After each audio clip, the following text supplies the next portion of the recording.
สวัสดีครับพบกับสรุปข่าวเลี้ยวภูลไปเริ่มกันที่ข่าวแรกเลยครับชะงักแล้วโรมาโน่เผยเลี้ยวภูลถอยดีลอิบราฮิมเอมบายหลังเปเชตั้งค่าตัวสุดโหดพุ่งเกือบ200 ล้านยูโรหากเอาคู่บาโคล่าฟาบริซิโอโรมาโน่เปิดเผยความคืบหน้าล่าสุดเกี่ยวกับการไล่ล่าตัวอิบราฮิมเอมบายของเลี้ยวภูลในตลาดซื้อขายช่วงซัมเมอร์นี้นะครับโรมาโน่ยืนยันว่าความสนใจของเลี้ยวภูลที่มีต่อดาวรุ่งรายนี้เริ่มลดลงเนื่องจากค่าตัวที่ปารีสแซงต์แชร์แมงตั้งไว้สูงเกินไปนะครับแม้แบรดลีย์บาโคล่าจะยังคงเป็นเป้าหมายอันดับหนึ่งในการเสริมแนวรุกของลิเวอร์พูลแต่ขณะเดียวกันเอ็มบายดาวรุ่งทีมชาติเซเนกัลก็ยังอยู่ในรายชื่อที่สโมสรจับตามองเช่นกันรายงานระบุว่าแข้งวัย 18 ปีต้องการย้ายออกจากเปเอเชหลังรู้สึกผิดหวังกับโอกาสลงสนามที่มีอย่างจำกัดเพราะต้องแข่งขันกับผู้เล่นอย่างอุสมานเดมเบเล่ควิชาควารัตเคเลียเดซิเรดูเอโดยล่าสุดฮอเก้เมนเดสได้เข้ามาดูแลเรื่องการย้ายทีมของเขาแล้วนะครับ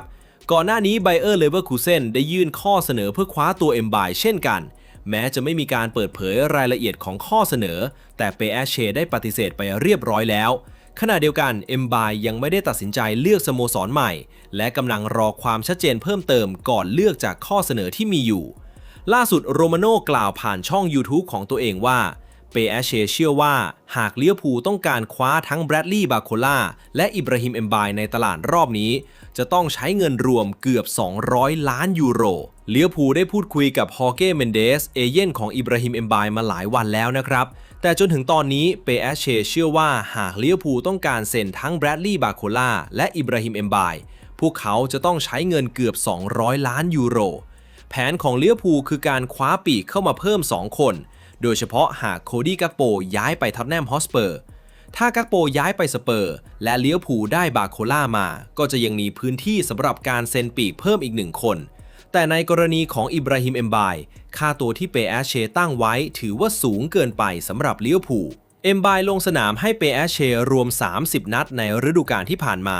ยิงได้3 ประตูพร้อมทำ2 แอสซิสต์แต่ได้ออกสตาร์ทเป็นตัวจริงเพียง11 เกมกับแชมป์ยุโรปนะครับลิเวอร์พูลอาจมีพื้นที่ในทีมสำหรับดาวรุ่งรายนี้หากกำลังเตรียมแผนรองรับกรณีที่โคดี้กักโปย้ายไปท็อตแนมฮอตสเปอร์อย่างไรก็ตามณเวลานี้ความเคลื่อนไหวเกี่ยวกับดีลของเอ็มบายค่อนข้างเงียบลงอย่างมากนะครับไปที่ข่าวต่อไปกันเลยนะครับสีหน้าฟ้องทุกอย่างบาโคล่าเมินฉลองแชมป์กับเปเอเชจุดกระแสย้ายซอฟลิเวอร์พูลเดือดโรมาโน่ชี้ใจนักเตะอยู่ที่แอนฟิลด์แล้วแบรดลีย์บาโคล่าคว้าแชมป์ร่วมกับปารีสแซงต์แชร์แมงได้อีก1 รายการเมื่อคืนวันพุธที่ผ่านมาหลังเอาชนะแอสตันวิลล่า2-1คว้าแชมป์ยูฟ่าซูเปอร์คัพมาครองนะครับนี่คือแชมป์รายการที่2ติดต่อกันของเปเอเชแต่แตกต่างจากปีก่อนที่บาโคล่าลงสนามเป็นตัวจริงในเกมพบท็อตแนมฮอตสเปอร์ครั้งนี้เขาไม่ได้รับโอกาสลงเล่นแม้แต่นาทีเดียวภายใต้การคุมทีมของหลุยส์เอนริเก้หลังนั่งอยู่บนม้านั่งสำรองตลอดทั้ง90 นาทีหลายฝ่ายมองว่านี่อาจเป็นสัญญาณว่าปีกชาวฝรั่งเศสกำลังถูกปกป้องไว้ระหว่างที่การเจรจาย้ายทีมครั้งใหญ่กับลิเวอร์พูลยังคงดำเนินต่อไปนะครับตลอดช่วงที่ผ่านมามีรายงานอย่างต่อเนื่องว่าบาโคล่าต้องการย้ายไปค้าแข่งกับลิเวอร์พูลอย่างมากและหลังจบเกมภาพของเขาที่ดูไม่ค่อยมีอารมณ์ร่วมทั้งในช่วงรับเหรียญแชมป์และการฉลองในสนามยิ่งทำให้กระแสดังกล่าวถูกพูดถึงมากขึ้นบาโคล่ายังคงวางตัวเป็นมืออาชีพแม้การเจรจาย้ายทีมจะยืดเยื้อแม้จะพูดไม่ได้ว่าเขาไม่ฉลองแชมป์เลยแต่จากคลิปวิดีโอที่เผยแพร่ออกมาจะเห็นว่าบาโคล่ายืนอยู่ด้านหลังของกลุ่มนักเตะเดินไปมาอย่างเงียบขณะที่เพื่อนร่วมทีมกำลังชูถ้วยแชมป์ฉลองต่อหน้าแฟนบอลนะครับด้านฟาบริซิโอโรมาโน่ก็สังเกตเห็นท่าทีดังกล่าวเช่นกันพร้อมย้ำอีกครั้งว่าสาเหตุสำคัญน่าจะมาจากการที่นักเตะต้องการย้ายไปลิเวอร์พูลปารีสแซงต์แชร์แมงคว้าแชมป์ซูเปอร์คัพเหนือแอสตันวิลล่าแบรดลีย์บาโคล่าไม่ได้ลงเล่นแม้แต่นาทีเดียวและถ้าคุณดูสีหน้าของเขาก็จะเห็นได้ชัดว่านักเตะกำลังคิดถึงการย้ายออกจากสโมสรผมมั่นใจว่าถ้าเขาอยู่ต่อเขาจะยังคงทำหน้าที่อย่างมืออาชีพเต็มที่แต่ณเวลานี้ตราบใดที่โอกาสย้ายไปลิเวอร์พูลยังเปิดอยู่สีหน้าของบาโคล่าก็บอกทุกอย่างแล้วภาษากายของบาโคล่าชัดเจนมากเขาแทบไม่ได้ร่วมฉลองเลยเขาต้องการย้ายไปลิเวอร์พูลและเรื่องเลื่อนไขส่วนตัวก็เกือบจะตกลงกันได้แล้วนะครับ โรมาโน่ยังอัปเดตสถานการณ์ล่าสุดของดีลนี้เพิ่มเติมว่านาเซอร์อัลเคไลฟีประธานสโมสรเปแอชเชยอมรับแล้วว่าอนาคตของบาโคล่ายังคงเปิดกว้างแม้จนถึงตอนนี้ทั้ง2สโมสรจะยังไม่สามารถบรรลุข้อตกลงกันได้ก็ตามทุกอย่างกำลังเดินหน้าไปในทิศทางนั้นตอนนี้เป็นการเจรจาระหว่าง2สโมสรและการพูดคุยยังคงดำเนินต่อไปนาเซอร์อัลเคไลฟีบอกว่าเขายังไม่รู้ว่าจะเกิดอะไรขึ้นกับบาโคล่าเราจะได้เห็นกันในอีกไม่กี่วันข้างหน้าตอนนี้ยังอยู่ในขั้นตอนของการพูดคุยและการเจรจาเมื่ออัลเคไลฟีซึ่งปกติจะมีจุดยืนชัดเจนกับนักเตะที่ต้องการเก็บไว้บอกว่าอนาคตของบาโคล่ายังเปิดอยู่มันสื่อความหมายได้อย่างเดียวคือดีลนี้ยังเดินหน้าต่อและเปแอชเชก็ยืนยันเองแล้วว่านักเตะไม่ใช่คนที่ห้ามแตะต้องอีกต่อไปนะครับจากความต้องการของตัวนักเตะการที่เปแอชเชยอมรับว่ามีโอกาสปล่อยตัวและลิเวอร์พูลยังคงยกให้เขาเป็นเป้าหมายอันดับหนึ่งทำให้หลายฝ่ายเชื่อว่าปลายทางของบาโคล่าอาจอยู่ที่แอนฟิลด์อย่างไรก็ตามตราบใดที่ทั้ง2สโมสรยังตกลงเรื่องค่าตัวกันไม่ได้การเจรจาก็ยังคงดำเนินต่อไปนะครับไปที่ข่าวต่อไปกันเลยนะครับสัญญาณลาชัดคูณ2ผู้อำนวยการเป็นแอชเชโผกอดบาโคล่าหลังคว้าแชมป์ผู้เชี่ยวชาญภาษากายชี้เหมือนกำลังบอกลาท่ามกลางข่าวย้ายซบลิเวอร์พูลล่าสุดจูดี้เจมส์ผู้เชี่ยวชาญด้านภาษากายวิเคราะห์ว่าท่าทางของบาโคล่าหลายจุดสะท้อนให้เห็นว่าเขากำลังคิดถึงการย้ายทีมและยังมีช่วงเวลาหนึ่งที่ดูเหมือนกำลังกล่าวอำลาสโมสรอีกด้วยนะครับเธอกล่าวกับ liverpool.com ว่าภาษากายของบาโคล่าในช่วงฉลองแชมป์สะท้อนพฤติกรรมของคนที่นั่งอยู่บนม้านั่งสำรองตลอดทั้งเกมได้อย่างชัดเจนเขาดูโดดเดี่ยวแม้จะยกเหรียญขึ้นมาจูบหรือแตะที่ปากเพื่อแสดงความเคารพต่อความสำเร็จของทีมแต่การเดินอย่างเชื่องช้าสีหน้าที่ไร้รอยยิ้มและท่าทางปล่อยแขนสบายๆแสดงให้เห็นว่าเขาไม่ได้รู้สึกตื่นเต้นหรือดีใจมากนักทั้งที่รอบตัวเต็มไปด้วยบรรยากาศแห่งชัยชนะมันเหมือนกับว่าเขาต้องการแสดงความยินดีกับทีมแต่ไม่ได้ต้องการมีส่วนร่วมกับการฉลองแบบกลุ่มมากนักนะคะเธอยังกล่าวถึงจังหวะที่บาโคล่าสวมกอดกับหลุยส์กัมโปสว่าการกอดกันระหว่างบาโคล่าและผู้อำนวยการกีฬาเป็นภาพที่น่าสนใจและมีความหมายหลายอย่างบาโคล่าเหมือนกำลังเดินอยู่เพียงลำพังท่ามกลางการฉลองของทุกคนขณะที่ผู้อำนวยการกีฬาเดินเข้ามาอ้าแขนกอดเขาอย่างตั้งใจเพื่อให้เขามีส่วนร่วมกับการเฉลิมฉลองรวมถึงยกมือขึ้นเหมือนจะชวนตบมือด้วยความยินดีแต่สิ่งที่น่าสนใจคือบาโคล่ากลับโน้มตัวเข้าไปกอดในลักษณะที่ดูเหมือนเป็นการกอดเพื่อปลอบใจมากกว่าจะเป็นการกอดฉลองชัยซึ่งอาจทำให้หลายคนตีความได้ว่ามันคล้ายกับการกล่าวอำลานะคะไปที่ข่าวต่อไปกันเลยนะครับทางสะดวกแล้วอินเตอร์จ่อเดินหน้าล่าเคอร์ติสโจนเต็มกำลังหลังปิดดีลปล่อยฟรัตเตซี่สำเร็จแอนฟิลด์เซกเตอร์รายงานว่าอินเตอร์มิลานเตรียมเดินหน้าอย่างเต็มตัวในการคว้าตัวเคอร์ติสโจนกองกลางของลิเวอร์พูลหลังสถานการณ์ในตลาดซื้อขายเริ่มเปิดทางให้พวกเขาแล้วนะครับขณะเดียวกันฟาบริซิโอโรมาโนรายงานด้วยวลีเด็ด Here we go ยืนยันว่าลาซิโอบรรลุข้อตกลงคว้าตัวดาวิเดฟรัตเตซี่จากอินเตอร์มิลานเป็นที่เรียบร้อยกองกลางชาวอิตาลีจะย้ายร่วมทีมลาซิโอด้วยสัญญายืมตัวมูลค่า1 ล้านยูโรพร้อมออปชั่นซื้อขาด14 ล้านยูโรซึ่งจะเปลี่ยนเป็นเงื่อนไขบังคับซื้อหากทำตามเงื่อนไขเรื่องจำนวนการลงสนามหรือหากลาซิโอจบฤดูกาลในอันดับตามเงื่อนไขที่ตกลงกันไว้นะครับนอกจากนี้อินเตอร์ยังใส่เงื่อนไขรับส่วนแบ่ง 50% จากค่าตัวในการย้ายทีมครั้งต่อไปของฟรัตเตซี่เอาไว้ด้วยการปล่อยฟรัตเตซี่ออกจากทีมทำให้คาดว่าอินเตอร์จะเร่งเครื่องเต็มกำลังในการยื่นข้อเสนอคว้าตัวเคอร์ติสโจนจากลิเวอร์พูลในลำดับถัดไปนะครับไปที่ข่าวต่อไปกันเลยนะครับลิเวอร์พูลจับตาไม่กระพริบโมนาโกปัดข้อเสนอพาเลสดิลกามาร่าเปิดช่องหงแดงร่วมบ่งคว้าตัวลิเวอร์พูลยังคงมีชื่อพัวพันกับลามีนกามาร่ากองกลางของโมนาโกหลังจากคริสตัลพาเลสยื่นข้อเสนอขอซื้อตัวแต่ถูกต้นสังกัดจากฝรั่งเศสปฏิเสธเป็นที่เรียบร้อยนะครับกามาร่าโชว์ฟอร์มได้อย่างโดดเด่นในเกมที่โมนาโกบุกชนะลิเวอร์พูล 3-2 ในเกมอุ่นเครื่องที่แอนฟิลด์เมื่อวันอาทิตย์ที่ผ่านมาซึ่งอาจทำให้บอร์ดบริหารและทีมงานของลิเวอร์พูลประ ประทับใจในฝีเท้าของเจ้าตัวมากยิ่งขึ้นนะครับมิดฟิลด์วัย 22 ปีรายนี้เคยถูกระบุว่าเป็น1ใน3เป้าหมายแดนกลางของลิเวอร์พูลตั้งแต่ช่วงต้นตลาดนักเตะรวมกับอดัม วอร์ตันของคริสตัลพาเลซและมามาดูซองการ์ซึ่งในเวลานั้นยังอยู่กับลองส์อย่างไรก็ตามซองการ์ได้ย้ายไปอยู่กับเบรนท์ฟอร์ดแล้วขณะที่เคอร์ติส โจนส์ก็กำลังเข้าใกล้การย้ายไปอินเตอร์มิลานแต่ก็ยังไม่มีการยืนยันว่าลิเวอร์พูลจะดึงกองกลางคนใหม่เข้ามาทดแทนหรือไม่รายงานจาก BBC Sport ระบุว่าคริสตัลพาเลซต้องการคว้ากามาร่าไปจับคู่กับวอร์ตันในแดนกลางและได้ยื่นข้อเสนอเบื้องต้นมูลค่าประมาณ35 ล้านปอนด์แต่ถูกโมนาโกปฏิเสธทันทีนะครับแม้ข้อเสนอดังกล่าวจะไม่เพียงพอแต่เชื่อว่าพาเลซอาจกลับมายื่นข้อเสนอใหม่ที่สูงกว่าเดิมโดยหากดีลนี้เกิดขึ้นด้วยตัวเลข35 ล้านปอนด์ก็จะกลายเป็นการเซ็นสัญญาที่แพงที่สุดอันดับ2ในประวัติศาสตร์ของสโมสรมีเพียงดีลของยอร์เกน สแตรลาเซนที่ย้ายมาจากวูฟแฮมป์ตันเมื่อซัมเมอร์ก่อนด้วยค่าตัวเบื้องต้น43 ล้านปอนด์ซึ่งอาจเพิ่มเป็น48 ล้านปอนด์เท่านั้นที่มีมูลค่าสูงกว่าหากพาเลซยังลังเลหรือไม่สามารถตกลงกับโมนาโกได้ก็อาจเปิดโอกาสให้สโมสรอื่นเข้ามาร่วมวงล่าตัวกามาร่าโดยนอกจากลิเวอร์พูลแล้วยังมีเชลซีนิวคาสเซิลยูไนเต็ดแมนเชสเตอร์ยูไนเต็ดไบรตันและนอตติงแฮมฟอเรสต์ที่ต่างให้ความสนใจเช่นกันนะครับมีมุมมองว่าลิเวอร์พูลควรเดินหน้าเจรจาคว้าตัวกามาร่าด้วยตัวเองแทนที่จะรอให้นักเตะไปพิสูจน์ฝีเท้ากับสโมสรอื่นในพรีเมียร์ลีกก่อนแล้วค่อยกลับมาซื้อด้วยค่าตัวที่แพงกว่าเดิมซึ่งเป็นสิ่งที่เคยเกิดขึ้นหลายครั้งในอดีตอย่างไรก็ตามการทำงานที่แอนฟิลด์ภายใต้อันโดนี อิราโอลา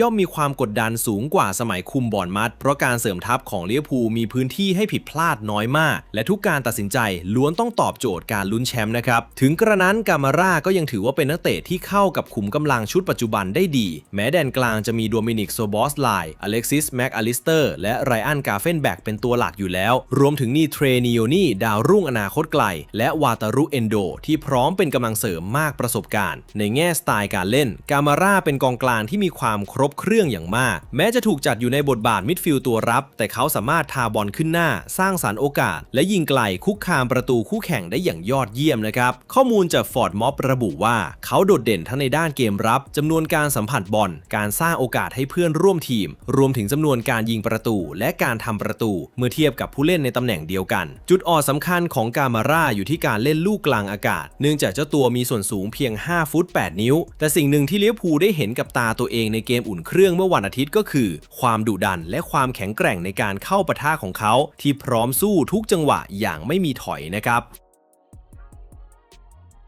ไปที่ข่าวต่อไปกันเลยนะครับสูตรลับแบบคล็อปกลับมาแล้วตำนานหงชี้อันโดนี อิราโอลาเดินเกมเสริมทัพเหมือนอดีตกุนซือเชื่อดีต่ออนาคตลิเวอร์พูลจอห์น บาร์นส์ตำนานลิเวอร์พูลออกโรงชื่นชมอันโดนี อิราโอลาหลังตัดสินใจคว้าตัวโรนัล อาราโคมาร่วมทีมพร้อมยอมรับว่าแนวทางการเสริมทัพของกุนซือชาวสเปนทำให้เขานึกถึงปรัชญาการซื้อผู้เล่นของเจอร์เก้น คล็อปในช่วงที่คุมทัพแอนฟิลด์นะครับก่อนหน้านี้ลิเวอร์พูลกำลังประสบปัญหาในแนวรับอย่างหนักเพราะเวอร์จิล ฟานไดค์คือเซนเตอร์แบ็กซีเนียร์ที่ฟิตสมบูรณ์เพียงคนเดียวของทีม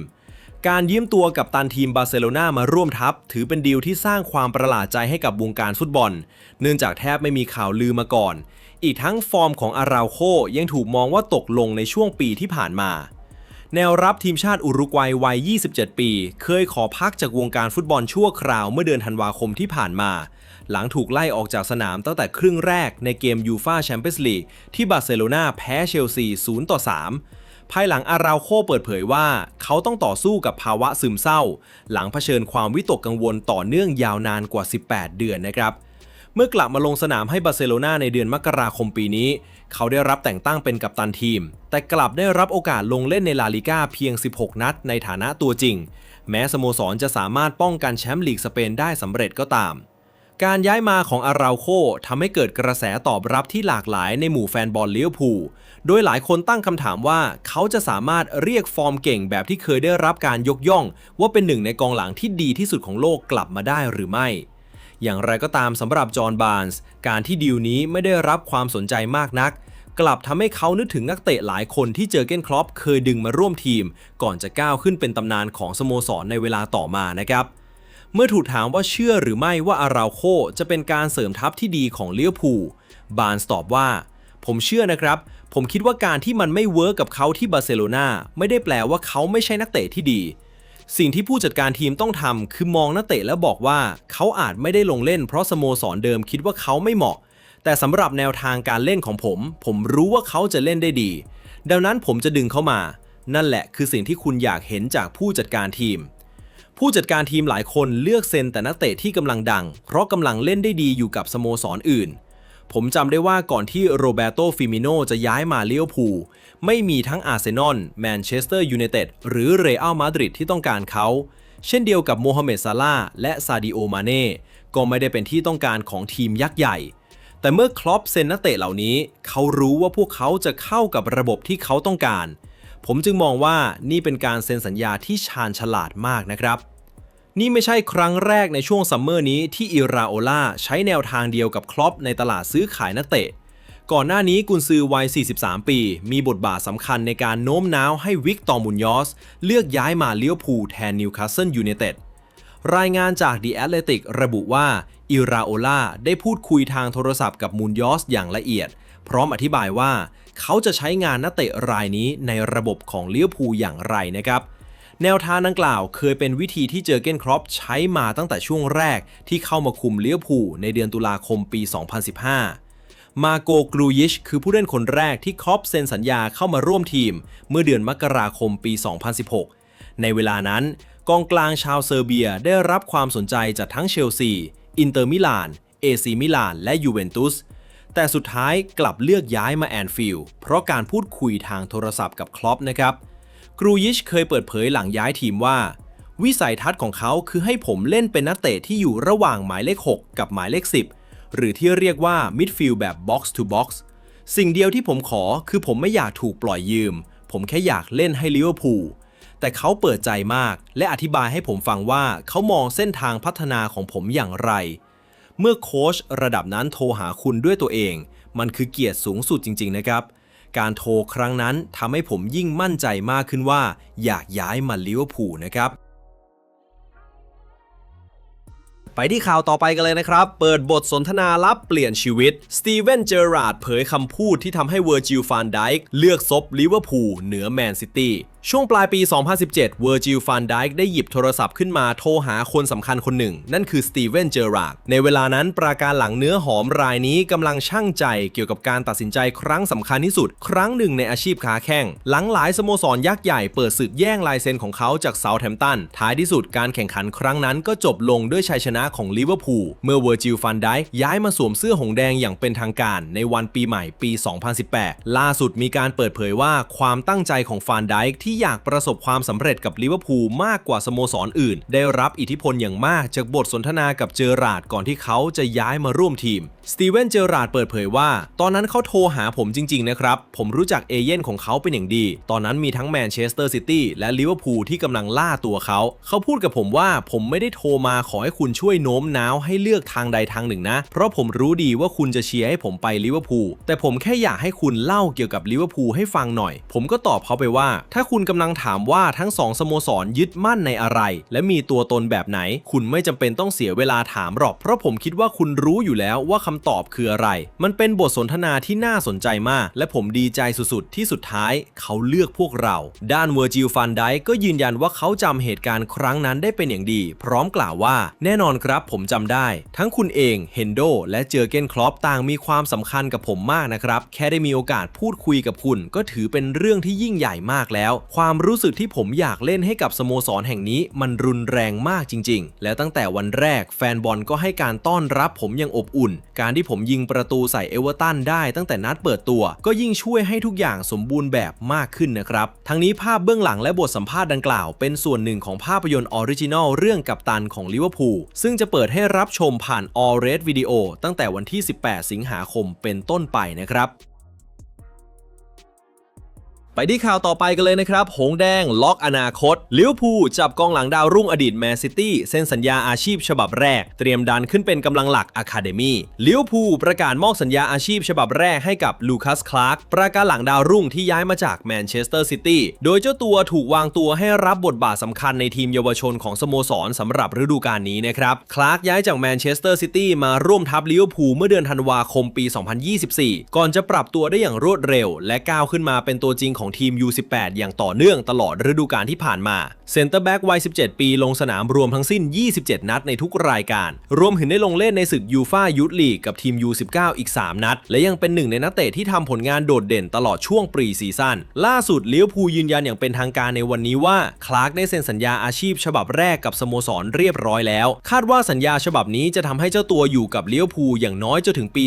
2028 และหากยังพัฒนาฝีเท้าได้ต่อเนื่องก็มีโอกาสได้รับสัญญาฉบับใหม่ที่ดียิ่งขึ้นในอนาคตนะครับคลาร์กกลายเป็นอีกหนึ่งดาวรุ่งที่ได้รับสัญญาอาชีพในช่วงซัมเมอร์นี้ต่อจากปรินซ์ซิเซ่และโอลิเวอร์โอคอนเนอร์โดยเขาถูกคาดหมายว่าจะเป็นกำลังหลักของทีม U18 ภายใต้การคุมทีมของไซมอนไวส์ในฤดูกาล 2026 ถึง 2027 นอกจากนี้เจ้าตัวยังมีโอกาสได้รับประสบการณ์กับทีม U19 ในศึกฟุตบอลยุโรปมากขึ้นหลังจากแนวรับแกนหลักหลายคนของฤดูกาลก่อนย้ายออกจากสโมสรหรือหมดสิทธิ์ลงเล่นในระดับอายุนี้แล้วไม่ว่าจะเป็นอามาร่านัลโลที่ย้ายไปเล่นแบบยืมตัวกับ SJK คาร์เตอร์พินิงตันที่ย้ายถาวรไปเวสต์บอมวิชแอลเบียนและเอมานูเอลไอโรโบมาที่หมดสัญญาและอำลาทีมลิเวอร์พูล U18 จะเปิดฉากฤดูกาลใหม่ในวันเสาร์นี้ด้วยการบุกไปเยือนแมนเชสเตอร์ซิตี้โดยคลาร์กมีโอกาสจับคู่เป็นเซนเตอร์แบ็กกับฮาวิโอเวนกองหลังที่ย้ายมาจากวูฟแฮมป์ตันด้วยค่าตัว 800,000 ปอนด์เมื่อปี 2023 ขณะเดียวกันทีม U18 ของไซมอนไวส์มีการเปลี่ยนแปลงครั้งใหญ่ในช่วงซัมเมอร์นี้หลังนักเตะหลายคนรวมถึงจอร์จอาเบะปีวัยเพียง 16 ปีถูกดันขึ้นไปเล่นให้ทีม U21 ผู้เล่นที่ขยับขึ้นไปถูกทดแทนด้วยนักเตะจากทีม U16 ที่เพิ่งได้รับทุนการศึกษารวมถึงผู้เล่นที่กำลังเข้าสู่ฤดูกาลที่ 2 กับทีม U18 และจะมีบทบาทมากขึ้นนอกจากนี้ลิเวอร์พูลยังได้ผู้รักษาประตูเพิ่มอีก 2 รายคือแซคทวินเดอร์จากวูฟแฮมป์ตันและโนอาห์ อีแวนส์จากเบอร์ลี่ขณะที่วินเซนต์โจเซฟกองหน้าดาวรุ่งเป็นหนึ่งในนักเตะที่คาดว่าจะอำลาสโมสรในช่วงซัมเมอร์นี้นะครับไปที่ข่าวต่อไปกันเลยนะครับซาร่ารอแล้วดาร์วิน นูนเยสตอบตกลงซบแทรปซอนสปอร์จอรียูเนียนอดีตคู่หูหงแดงอนาคตของดาร์วิน นูนเยสกลับมาเป็นที่จับตามองอีกครั้งในช่วงซัมเมอร์นี้หลังมีรายงานว่าเจ้าตัวบรรลุข้อตกลงเพื่อย้ายไปร่วมทีมแทรปซอนสปอร์และเตรียมกลับไปร่วมงานกับอดีตเพื่อนร่วมทีมลิเวอร์พูลอย่างโมฮัมเหม็ดซาร่าอีกครั้งนะครับสถานการณ์ของกองหน้าทีมชาติอุรุกวัยในซาอุดิอาระเบียเปลี่ยนไปอย่างมากนับตั้งแต่ย้ายจากลิเวอร์พูลไปอยู่กับอัลฮิลาลเมื่อปีที่แล้วยิ่งไปกว่านั้นโอกาสลงสนามของนูนเยสก็ลดลงอย่างเห็นได้ชัดหลังคาริมเบนเซม่าย้ายมาร่วมทีมอัลฮิลาลเมื่อเดือนมกราคมที่ผ่านมาตลอด1 ปีที่ผ่านมามูลค่าทางการตลาดของนูนเยสลดลงจากราว35 ล้านยูโรเหลือเพียงประมาณ20 ล้านยูโรซึ่งถือเป็นหนึ่งในนักเตะที่มูลค่าตกลงมากที่สุดในศึกซาอุดิโปรลีกทรัปซอนสปอร์จึงวางตัวนูนเยสเป็นเป้าหมายสำคัญในการเสริมแนวรุกหลังจากคว้าตัวโมฮัมเหม็ดซาร่ามาร่วมทีมได้สำเร็จในช่วงไม่กี่วันที่ผ่านมาการเจรจาระหว่างทรัปซอนสปอร์กับอัลฮิลาลมีความคืบหน้าอย่างรวดเร็วโดยมีตูรูโดกันประธานสโมสรและอิบราฮิมซาฮินกายารองประธานสโมสรเป็นผู้ดำเนินการเจรจาโดยตรงตามรายงานของยากิตซาบุนชูโอกูระบุว่าทรัปซอนสปอร์สามารถบรรลุข้อตกลงกับนูนเยสได้เรียบร้อยแล้วและขณะนี้กำลังเดินหน้าเจรจากับอัลฮิลาลเพื่อปิดดีลอย่างเป็นทางการรายงานยังระบุว่าโอกาสที่จะได้กลับมาลงเล่นเคียงข้างโมฮัมเหม็ดซาร่าอีกครั้งเป็นหนึ่งในเหตุผลสำคัญที่ทำให้นูนเยสตอบรับข้อเสนอสำหรับรูปแบบของดีลที่กำลังเจรจากันเป็นการย้ายทีมแบบยืมตัวทรัปซอนสปอร์เสนอค่ายืมตลอดฤดูกาลจำนวน8 ล้านยูโรซึ่งยังต่ำกว่าค่าเหนื่อยที่นูนเยสได้รับกับอัลฮิลาลซึ่งอยู่ที่ประมาณ20 ล้านยูโรต่อปีอัลฮิลาลคว้าตัวนูนเยสมาจากลิเวอร์พูลด้วยค่าตัว53 ล้านยูโรเมื่อปีที่แล้วและการปล่อยยืมครั้งนี้จะช่วยลดภาระค่าเหนื่อยของสโมสรพร้อมเปิดโอกาสให้นักเตะได้กลับมาเรียกฟอร์มเก่งในลีกตุรกีรวมถึงเวทียุโรปเพื่อเพิ่มมูลค่าของตัวเองอีกครั้งฤดูกาลที่ผ่านมานูนเยสลงสนามให้กับอัลฮิลาล24 นัดจากทุกรายการยิงได้9 ประตูพร้อมทำอีก5 แอสซิสต์ตลอดเส้นทางอาชีพเขาลงสนามไปแล้ว306 นัดยิงได้117 ประตูและทำอีก51 แอสซิสต์การเดินหน้าคว้าตัวนูนเยสของทรัปซอนสปอร์เกิดขึ้นหลังจากสโมสรเพิ่งสร้างความฮือฮาด้วยการเซ็นสัญญาโมฮัมเหม็ดซาร่าเป็นเวลา2 ปีหลังหมดสัญญากับลิเวอร์พูลโดยมีรายงานว่าดาวเตะทีมชาติอียิปต์จะได้รับค่าเหนื่อยราว17 ล้านยูโรต่อปีนะครับแม้เบซิกตัสจะเป็นอีกหนึ่งสโมสรที่แสดงความสนใจในตัวนูนเยสแต่จากความคืบหน้าของการเจรจากับอัลฮิลาลทำให้ทรัปซอนสปอร์กลายเป็นตัวเต็งเหนือทุกทีมในเวลานี้ ขณะนี้เหลือเพียงขั้นตอนสุดท้ายในการเจรจากับอัลฮิลาลก่อนที่การย้ายทีมจะได้รับการยืนยันอย่างเป็นทางการนะครับไปที่ข่าวต่อไปกันเลยนะครับเดือดตั้งแต่นัดแรกเจอร์เก้นคล็อปคัมแบ็กคุมทีมชาติเยอรมนีดวลชาบี้ประเดิมสนามศึกบิ๊กแมตช์ทันทีเจอร์เก้นคล็อปอดีตกุนซือลิเวอร์พูลกลับมารับงานคุมทีมอีกครั้งในช่วงซัมเมอร์นี้โดยการเข้ารับตำแหน่งผู้จัดการทีมชาติเยอรมนีพร้อมเซ็นสัญญายาวไปจนถึงศึกฟุตบอลโลกปี 2030 นะครับคล็อปเข้ามารับไม้ต่อจากยูเลียนนาเกลมันซึ่งตัดสินใจอำลาตำแหน่งหลังเยอรมนีพลิกตกรอบ 32 ทีมสุดท้ายฟุตบอลโลก 2026 ด้วยน้ำมือของปารากวัยอย่างเหนือความคาดหมายนี่ถือเป็นงานคุมทีมครั้งแรกของกุนซือชาวเยอรมันนับตั้งแต่อำลาถิ่นแอนฟิลด์ในช่วงซัมเมอร์ปี 2024 หลังจากใช้เวลา 18 เดือนในบทบาทหัวหน้าฝ่ายฟุตบอลระดับโลกของเรดบูลคล็อปกล่าวว่าทีมชาติเยอรมนีคือสิ่งที่สามารถรวมใจชาวเยอรมันได้ดียิ่งกว่าสิ่งใดนั่นคือเหตุผลที่ตำแหน่งนี้มีความหมายกับผมเป็นพิเศษผมรู้สึกขอบคุณสำหรับทุกประสบการณ์และทุกบทเรียนที่ได้รับตลอด 18 เดือนกับเรดบูลตอนนี้ผมตื่นเต้นกับบทบาทพิเศษครั้งนี้ในวงการฟุตบอลเยอรมันเราจะทำงานด้วยความถ่อมตัวและความอดทนสร้างทีมที่พร้อมต่อสู้เพื่อกันและกันสนุกกับการเล่นฟุตบอลและเป็นทีมที่แฟนบอลทั้งประเทศภาคภูมิใจการกลับมาของคล็อปบนเวทีทีมชาติยังเตรียมสร้างแมตช์ที่น่าจับตาตั้งแต่เดือนกันยายนอีกด้วยนะครับอีกหนึ่งความเปลี่ยนแปลงครั้งใหญ่ของวงการฟุตบอลยุโรปคือการที่ชาบี้เออร์นันเดสตำนานของบาร์เซโลนาได้รับการแต่งตั้งเป็นเฮดโค้ชทีมชาติเนเธอร์แลนด์แทนที่โรนัลด์ คูมันพร้อมเซ็นสัญญาถึงฟุตบอลโลกปี 2030 เช่นกันคูมันตัดสินใจลาออกหลังเนเธอร์แลนด์ตกรอบ 32 ทีมสุดท้ายฟุตบอลโลก 2026 จากการดวลจุดโทษแพ้โมร็อกโกการเข้ามาของชาบี้ทำให้เขากลายเป็นกุนซือต่างชาติคนแรกของทีมชาติเนเธอร์แลนด์นับตั้งแต่เอิร์นส์ ฮัปเปิลชาวออสเตรียพาทีมทะลุถึงรอบชิงชนะเลิศฟุตบอลโลกปี 1978 กุนซือวัย 46 ปีซึ่งเคยพาทีมชาติสเปนคว้าแชมป์ฟุตบอลโลกปี 2010 ด้วยชัยชนะเหนือเนเธอร์แลนด์จะกลับมารับงานคุมทีมอีกครั้งหลังว่างงานมาตั้งแต่อำลาบาร์เซโลนาในปี 2024 ที่น่าสนใจคือกุนซือใหม่ทั้งสองคนจะต้องเผชิญหน้ากันทันทีชาบี้จะประเดิมคุมทัพเนเธอร์แลนด์ข้างสนามเป็นนัดแรกในวันที่ 24 กันยายนโดยเปิดบ้านรับการมาเยือนของเยอรมนีที่โยฮันครัฟอารีนาในศึกยูฟ่าเนชั่นส์ลีกซึ่งจะเป็นเกมแรกของเจอร์เก้นคล็อปในฐานะกุนซือทีมชาติเยอรมนีเช่นกันนะครับทั้งสองสมาคมฟุตบอลต่างเลือกเริ่มต้นยุคใหม่หลังผลงานน่าผิดหวังในฟุตบอลโลก 2026 และต่างวางแผนสร้างทีมในระยะยาวสัญญาของคล็อปจะพาเขาคุมเยอรมนีต่อเนื่องไปจนถึงศึกยูโร 2028 และฟุตบอลโลกครั้งถัดไปขณะที่ชาบี้ได้รับภารกิจสำคัญในการปลุกยักษ์ใหญ่ดัชให้กลับมาคว้าแชมป์รายการใหญ่เป็นครั้งแรกนับตั้งแต่ศึกยูโร 1988 สำหรับแฟนบอลลิเวอร์พูลความผูกพันที่มีต่อเจอร์เก้นคล็อปยังคงเหนียวแน่นและหลายคนกำลังเฝ้ารอที่จะได้เห็นฟุตบอลสไตล์ดุดันอันเป็นเอกลักษณ์ของเขากลับมาสร้างความตื่นตาตื่นใจอีกครั้งบนเวทีทีมชาติหลังเคยประสบความสำเร็จอย่างยิ่งใหญ่ตลอดช่วงเวลาที่คุมทัพหงส์แดงนะครับแล้วเพื่อนๆพี่ๆหงส์แดงมีความคิดเห็นยังไงกันบ้างลองแสดงความคิดเห็นไว้ที่ใต้คลิปวิดีโอกันดูนะครับและนี่ก็คือสรุปข่าวของลิเวอร์พูลประจำวันที่ 13 สิงหาคมในรอบเย็นนะครับขอบคุณสำหรับการรับฟังถ้าชอบฝากกดไลค์กด Subscribe ให้กันหน่อยนะครับสำหรับคลิปนี้สวัสดีครับ